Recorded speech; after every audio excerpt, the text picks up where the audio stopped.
Hi, everyone. Welcome back to Bufnagle the podcast, where we explore entertaining and enlightening discussions of the adventure of life and all things good. From science and technology to history and philosophy to leadership and success. We hope to give you a better understanding of the world and skills for everyone to pursue their own adventure.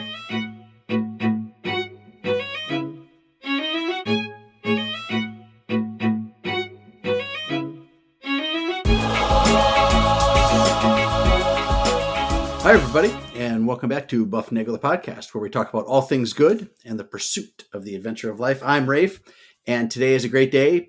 Harry, it's a great day to be doing a podcast with you. I'm joined by Harry. So, how are you? I'm excited to be here. It's today is the Monday before Shrove Tuesday, before Ash Wednesday.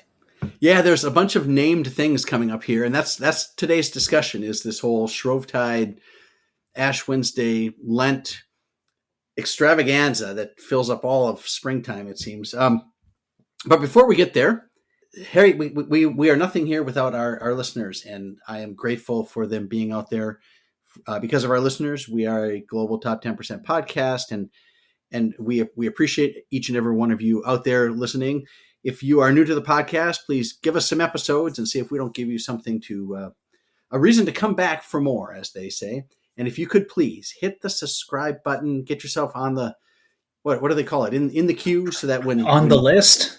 Yeah, so you get like a VIP pass into the door. Yeah, and it's a computerized thing. It's all like computer magic. So you hit that little button, and whenever new content drops on the buff, boom, you are right there at the front of the line. It is a great thing to subscribe, and it doesn't cost you anything. And if you tell a friend to listen, you will get a free episode, and that you can't beat that. And if you leave us a smiley star, a 5-star thing, we get goodies. I get pudding, and Zach gets brownies, and Harry gets cookies, and it's a good times all around. How are you going to beat that? So this episode, Harry, should drop on Shrove Tuesday, which is the last day before Lent starts on Ash Wednesday. Right. And it is interesting because that's a word that a lot of people, like, I had never heard that word. I was your age. I had never heard that word Shrove. It's an interesting word. It comes from, it's past tense of the word shrive. And now you're like, oh, well. Oh, yeah. Well, why did I think of Shrived Tuesday? Was it? No, Shrived. Well, see, past tense is Shrove. It's what do we call that? It's an irregular verb. It's an irregular verb. Shrive is an irregular verb. Okay, yep. So it ends in, right. So the past tense of shrive is shrove, and the whole period of time right before Lent, I've just learned this in fullness, I guess, is the way to think about it. I've heard these words before, and I've just learned this, that there's a whole area in front of Lent to prepare for Lent, and Lent is to prepare for Easter. So it's like a second level. If you go back just another level, we're pushing into Advent. Well, okay, so Christmas season ends at Candlemas, which is like February 2nd or something like that. It's a thing. It's when they do the St. Blaise thing with the candles on your neck. Okay. Yeah. So it's Candlemas, and it's a thing. It's a feast, and that can actually overlap with the start of Shrovetide. So Shrovetide. We'll define that word in a second, but Shrovetide is pre-Lent, okay, and it's a period of 17 days that starts with, okay, get this, with Septuagesima. See, I shouldn't have to. They should make these not Latin. Well, it's got a sep in there, right? So it means 7. It's the Sunday, 17 days before Ash Wednesday. So. Shrovetide starts on that Sunday. It also includes Sexagesima, which is 6 Sundays, that Sexagesima Sunday, and also Quinquagesima Sunday. Somebody can help me with my Latin. This is a thing. But that's actually called Shrove Sunday. So if you start on Ash Wednesday, you go backwards. You get Ash Wednesday, and then you get Shrove Tuesday, and then you get Shrove Monday, and then Shrove Sunday. And then you go a week before that, you get Sexagesima Septuagesima Sunday, and the week before that is Septuagesima Sunday. And those 17 days, you can, if you draw yourself a little calendar and check the boxes there, you'll see that those are 17 days prior to the start of Lent. So it's prep for the prep. Well, sure. Just like we prepped for this show, and well, we probably need to do it twice, honestly. Well, see, that's if you want to do it right, you're going to prep more than once, right? So, well, we do that, right? We have a what do we call it? We call this a production meeting when we do the recording, and then we have a pre-production meeting. And when we talk about what we're going to do in the pre-production meeting, that's our pre-production meeting. So that's like pre-Lent or Shrove Tuesday, and then Lent, and then Easter is the super happy time. So it is interesting to me because I had never heard this word shrive before, but shrive is a verb that means to confess one's sins, do penance, and get absolution. Okay, so it's that whole combined thing, and that's what you would do on Shrove Tuesday and all during Shrove Tide is to get ready for the Lent thing. It's kind of like a warm up, all right? So you should do like mini. Well, Lent it's like packing your bag before you go into the desert for 40 days, right? That's the way to, or you even yourself like your water, you get yourself your food. You're preparing yourself for the mental way ahead for the journey, right? And journey. so maybe like stacking your it's what you do before you actually pack the car for the trip, right? I mean, you're getting you make your list and make sure you got snacks for the kids. Snacks for the kids. See, and that's a thing that they can do during Lent because they're little kids. And it doesn't hit them the same way it does us. Okay, so that's what Shrove is. And to me, what's interesting is, okay, you take any, and this is right. I don't know about other people, but I think being Catholic is just a wonderfully glorious, wonderful thing to do because of all the fun stuff we get to do. All right, and if you maybe that's not a good reason to do that, but I'm just saying I'm not saying that's a reason to do that. All right, you ought to do that if it's what you believe, right? So you're telling me that the 3 to 4 a.m. Eucharistic adoration that you did the other day wasn't exciting? Well, what was we get to do that. We get to do that. Okay, they had that big revival in Kentucky at that university. I forget. Do you remember where that was? I do not. It was a big thing in Kentucky, and they had this big revival. And I'm like, hey, go revivals. I like being revived, and apparently everybody was all in, and that's a great thing. And I'm like, well, we have a revival all the time. Like we have 24-hour, we have perpetual adoration at Our Lady of Mount Carmel. We affectionately call it Our Lady of Philip Rivers because when he was here with the Colts, we'd see him there. And sometimes Chris would say, "I'm going to go to Our Lady of Mount Carmel," and then he'd come back and say, "Hey, I saw Philip Rivers," and we call it Our Lady of Philip Rivers, but it's not it's Lady of Mount Carmel. But we have perpetual adoration there, and it's a thing you can go anytime, day or night, and you can be right there getting all revived up and ready to go. So that's a good thing. Okay. But another good thing is all these wonderful feasts and calendaring things that we get to do. Where else do you get Septuagesima Sunday? Well, I don't know. Probably in ancient Rome. Ancient Rome? There's probably there. Okay. But okay, so here's a couple things that happen on Shrove Tuesday. Shrove Tuesday is also called Pancake Day. Well, I'm all about pancakes. Well, see, okay. One thing you do fish fry Fridays. Fish fry Fridays are coming out. That's a big Wisconsin thing, right? Yeah. When I was there, right, and anywhere where there's and I'm sure northeast. Well, that was a thing when you were at West Point. Didn't they have like fish fries at the local parishes during Lent? I mean, you were kind of stuck on campus, yeah. But I remember seeing signs for that when we'd be driving around up there because it's East Coast kind of. People eat fish, not quite the same like in Omaha. Sure. I mean, they do eat their fish out there, but okay. Okay, so one thing you do on Shrove Tuesday, you take last year's palms from Palm Sunday and you bring them to the church and they burn them. Yep, for the ashes for Ash Wednesday. For ashes to use the next day on Ash Wednesday, okay? And they put them on your head and they say you are dust and to dust you shall return. That's kind of a happy thought to start those 40 days, isn't it? Yeah, absolutely. Oh, goodness. And you get a smudge on your head, so it's nice during video conferences. All right, so Pancake Day is also Tuesday, right? And we used to do this, Harry. We used to do Pancake Day at my old job. Steve Roach and I would come in, and we'd do pancakes and sausage and eggs for everybody in the company that day. which was kind of a thing you can do in a small company. I think if you tried to do that in a big company, you might get Probably get fired. well, you might get chastised. But we just called it Pancake Day. And if people said, "What is Pancake Day?" then we would point them. We would tell them it's Shrove Tuesday, and they are more than welcome to partake. I don't know anybody that's really going to turn down pancakes, though. Well, see, that's the thing. It's like, how can you turn some of these things down? All right. What about family fish fries at your parish? Are awesome things. They're good times. Okay. So they have Pancake Day, and the reason they would have Pancake Day, Harry, is what I've read, is the idea was to I guess fatten up, right? Fat Tuesday, Mardi Gras, right? Is because the fast is coming, so you got to feast now.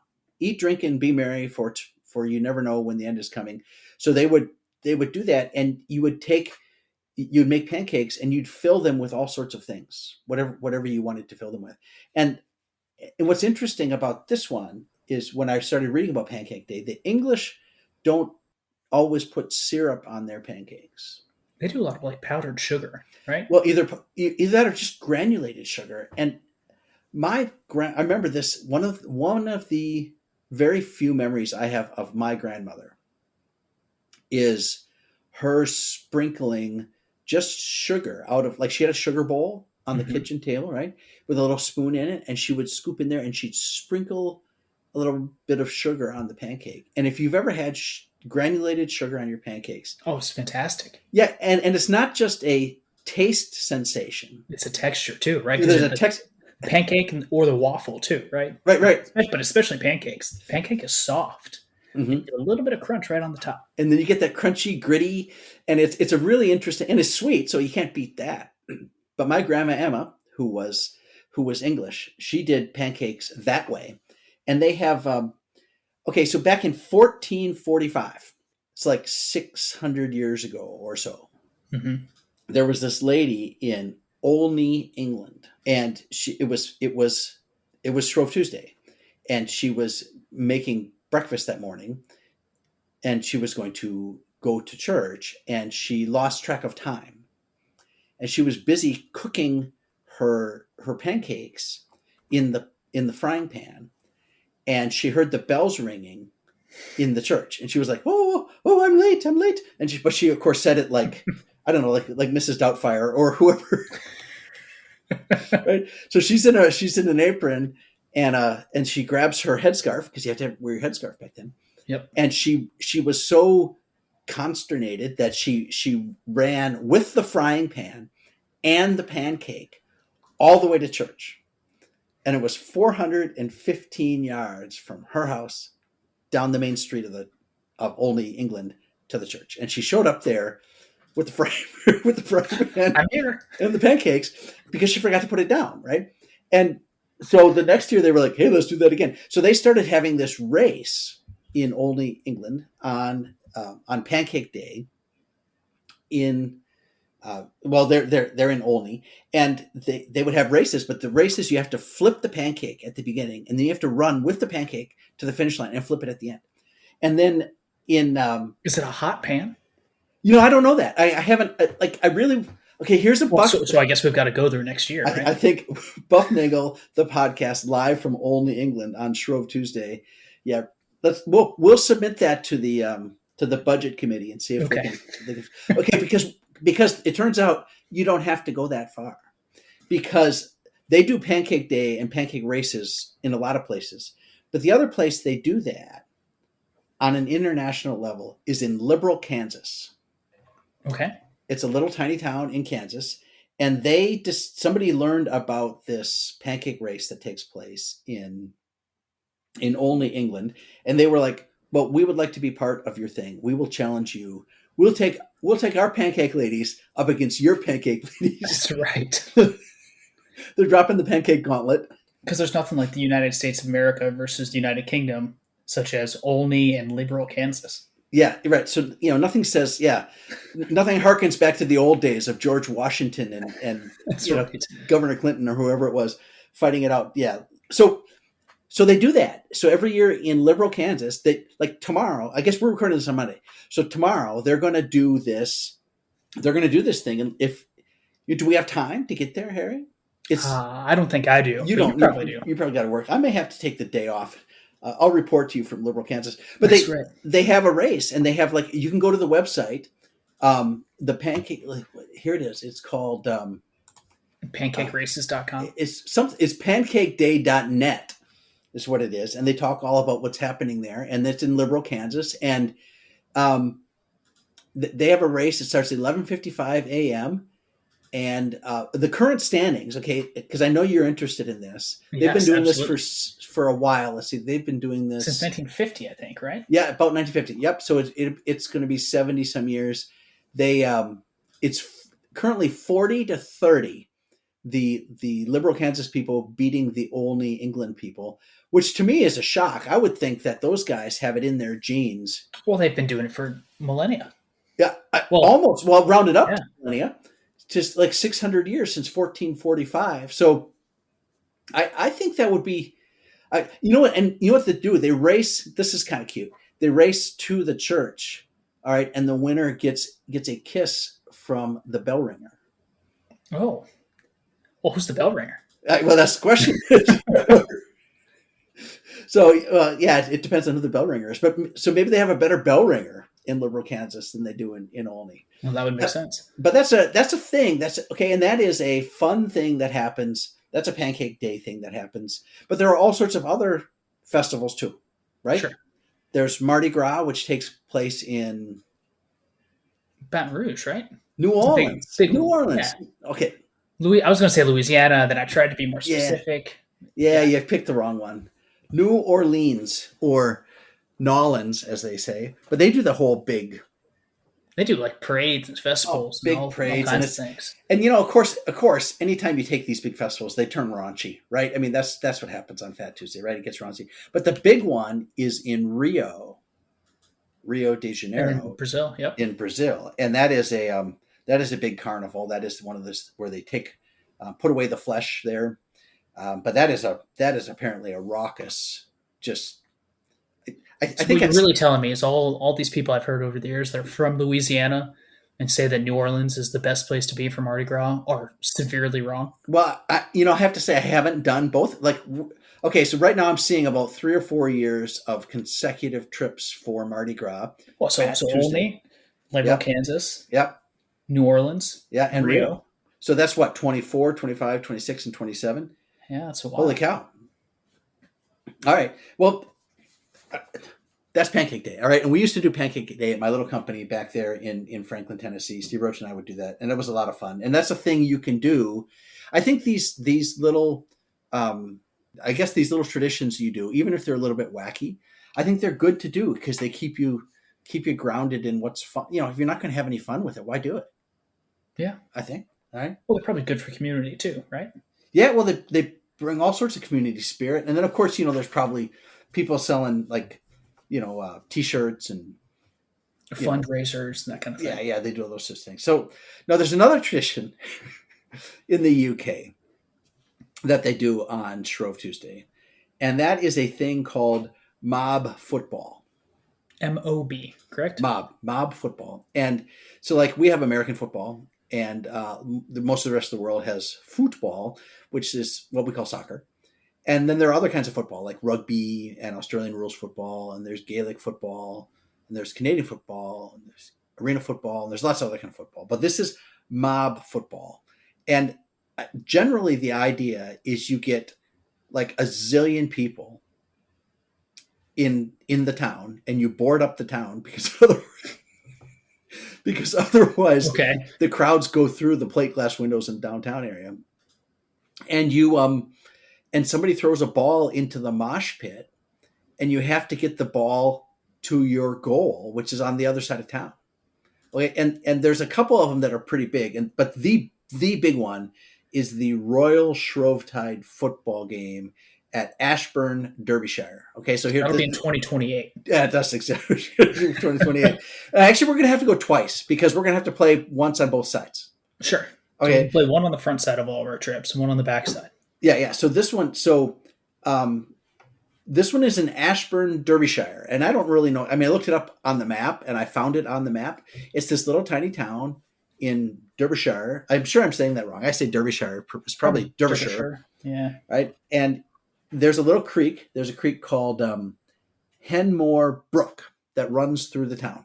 It kind of goes either east to west or west to east. I think it goes east to west. But there are people who were born north of the river, and there were people that were born south of the river. Okay, and the north of the river guys are called the Uppards, and the south of the river guys are called the Lowards? No, the Downards. The Oh, Downards. the The Downers. Downers and the Uppards.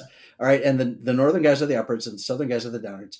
And that's who your team is. It depends on where you were born, and it's a massive celebration. And the reason it's called Royal Shrovetide Football is apparently Prince Charles, now King Charles, has been known to throw out the ball. Okay. Okay, so they So there's an official start. there's an official start. Okay, and this game is played over 2 days. It goes from 2 a.m. to 10 p.m. on Shrove Tuesday and on Ash Wednesday. They play those 2 days, and the score is cumulative over those 2 days. Okay. So there's you got to take breaks for like going to mass on Ash Wednesday, right? Well, maybe. Well, I don't know. I don't know how much mass they do because they're all. I mean, I don't know if they're Protestants or if they're little Catholics hiding up. I don't have any idea what they really do there. I just know they play this awesome football game, which I want to be part of. It is an absolute zoo. They have thousands of people there, and they all cram into this. Actually, right now they cram into a parking lot because that's where there used to be this field that they would start in, but now the field is parking lots. But they still start in the same place. And the Uppards have a goal that is upstream. I think it's on one end of town, in the river. The goal is in the river. Okay, the goal is in Henmore Brook. Physically in the river. Yes, it is. Okay, right? good. And the Downards, they have theirs on the other side. Like the goals are 3 miles apart.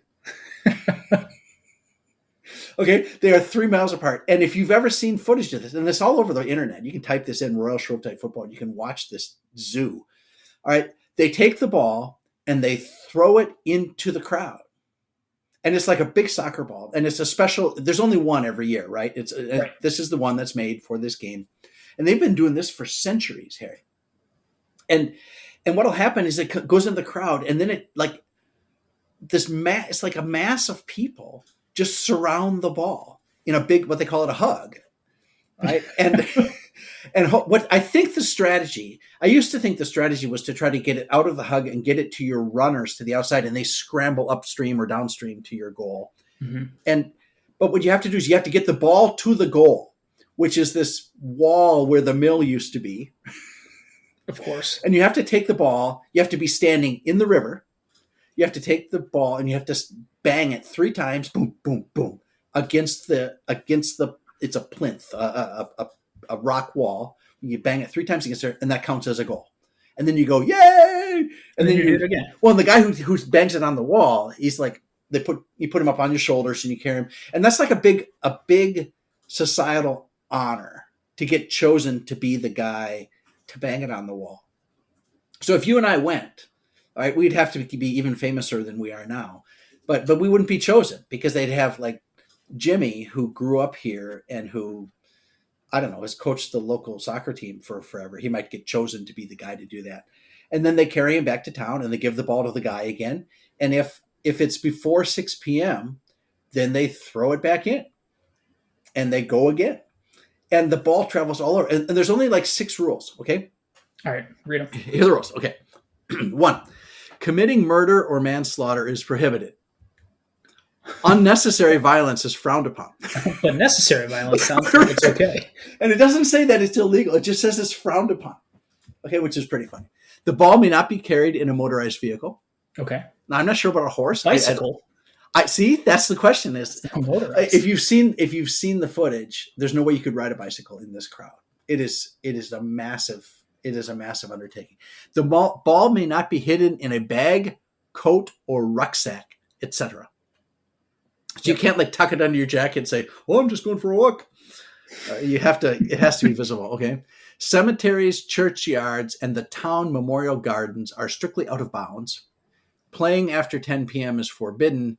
to score a goal, the ball must be tapped 3 times in the area of the goal. Right, which you just went over. Yeah, which it went over. So, and there's no limit to the number of players you can have. I mean, there are thousands of people out there, and it's. How can you tell who's on your team? I don't know that.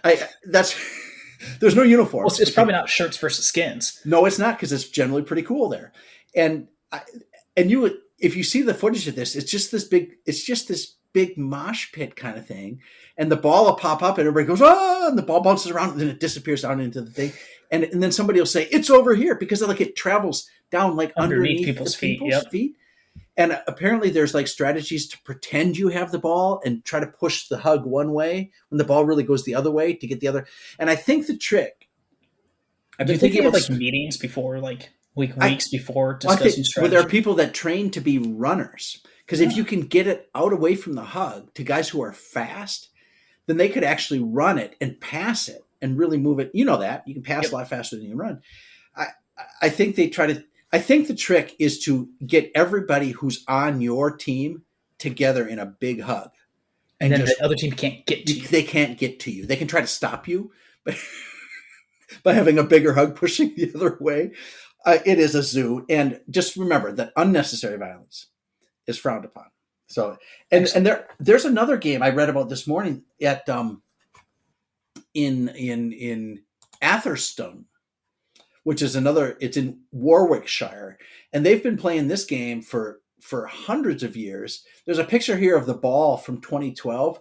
This was the ball from the 813th Atherstone ball game. They've been playing this game since the 1100s. Well, at least it made it through the Crusades. Yeah, and the first time they played this, they didn't have a ball. They used a bag of gold. Okay. Yeah. You really want to win, huh? You really want to win that one. But now there used to be games all over the UK like this, of this mob football stuff. But the Highway Act of 1835 specifically prohibited the playing of football on public highways with the penalty of 40 shillings. Now, I don't know exactly what they do in Derbyshire or in this other place, Atherstone, but apparently they get around that somehow. Maybe I think there's a question between what are national highways and what are like local county highways.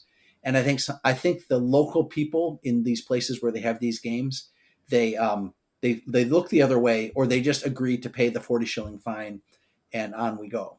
And I think they just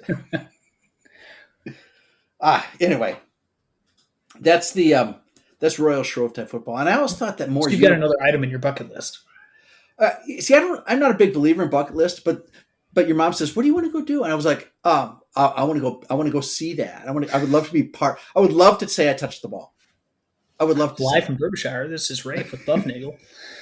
Get a little Bufnagle press pass. There you go.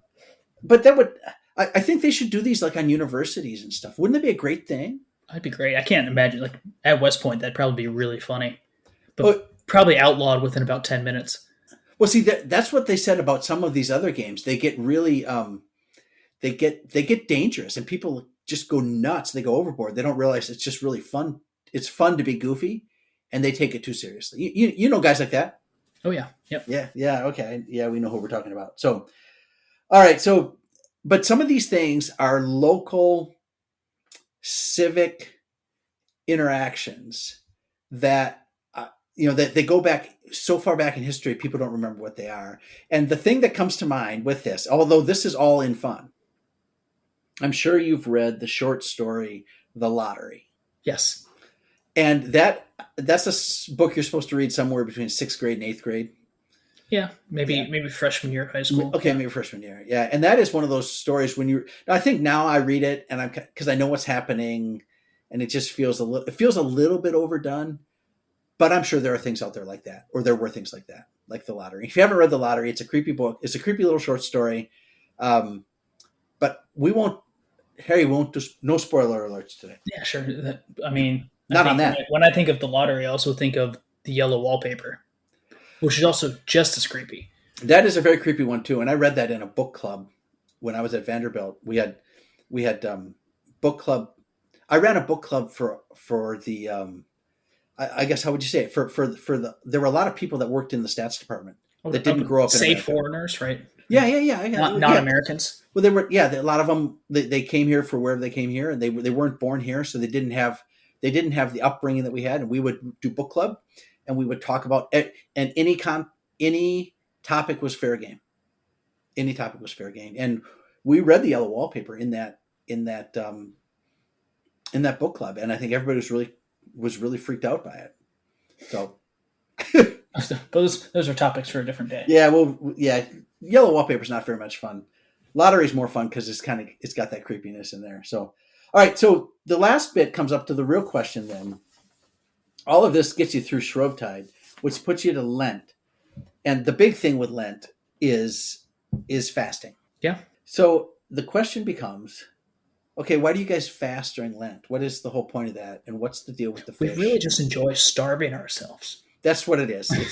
Well, okay, so that's the question, and we talked about this. Was it last week we ended up doing we did the virtues? Was that when that was last week?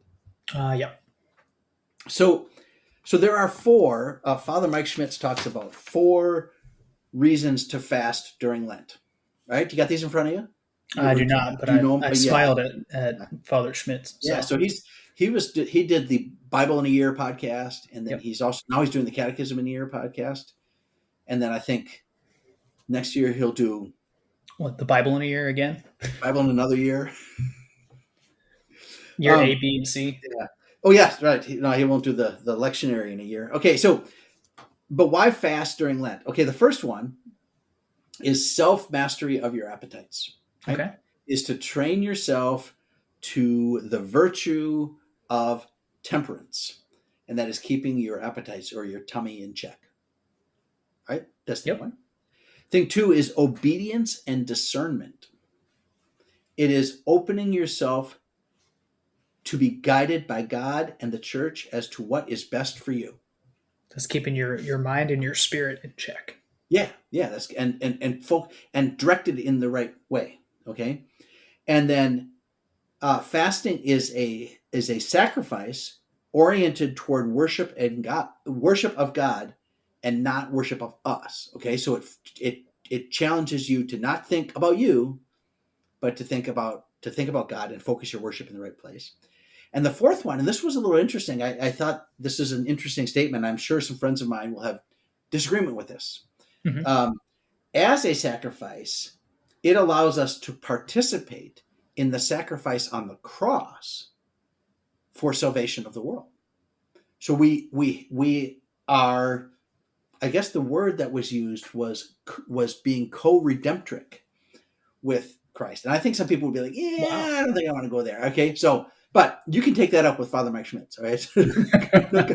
I'm not going to, I think he has an argument to be made that sacrifice can be good for you, and if it's sacrificed oriented the right place, then that is it's probably good for others, right? And that's the whole point of sacrifice in the first place. That is the whole place, right?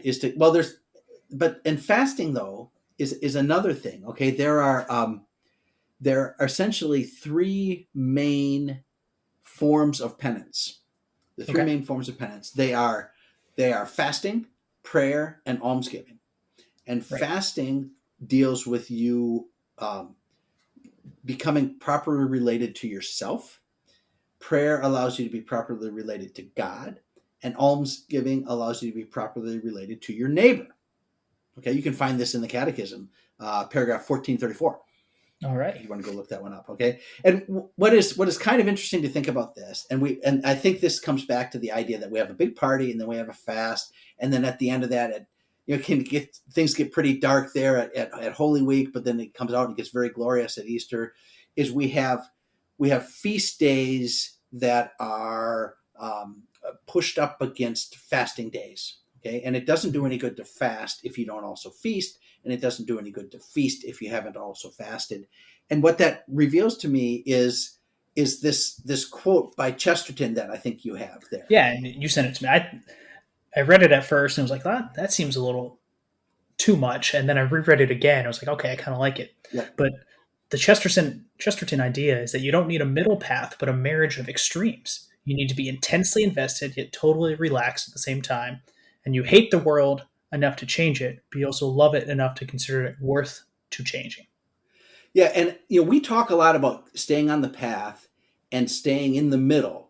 Right, and these virtues keep us Keep on the us path. in the middle. But Chesterton has the other extreme. He says you want to like be on both sides at the same time, which is a classic Chesterton. You just need a really wide body vehicle. Just take up the whole path.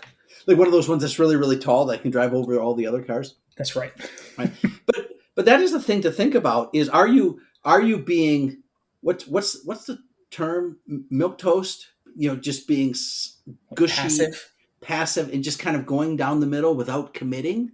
That's one way to stay in the middle. The other one is to fully take part in the feast and fully take part in the fast.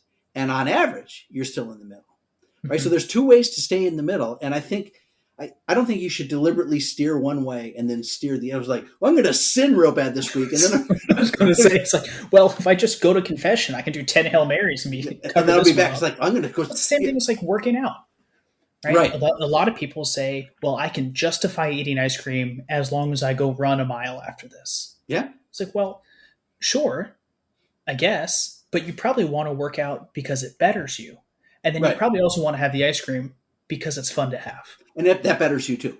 Right. Well, otherwise you're too bland. Well, what you can do is I can keep myself relatively I'm using finger quotes here, relatively healthy by eating poorly, but not very much. Right? Yeah. But that's not right. But that's a middle of the road direction. And we don't want to do that. So I guess what I'm taking away from all of this Shrove Tide and Lent thing coming up is it's all about the balance. And you get balance by putting something on each side, not by taking everything off and just standing in the middle. Yeah, I'd say that's about right. All right. You got anything else, man? I don't think so. I learned a lot about Shrove Tuesday. I had no idea that word was even there. I mean, think about all the things you can do with that word now. And you have another irregular verb to play with. Oh, I'll be sure to teach the kids that one as soon as they wake up. As soon as it was like, dude, I got another regular verb. Well, he thought go and went was hard. Let me teach you about Shrove and Shrove. But I wonder if there's things like what's is it when you put have in it, does that make it a participle? Like I have shriven, I have shroved, I have shrived. It's not shrived. It would be I have shrove, I have shroven, I have shriven. See, I don't even know. I got to start looking these things up. You better get on that. I will get on that. In the meantime, I'm going to ask the rest of you to go seek the good, be the good, and spread the good, and enjoy the adventure of life.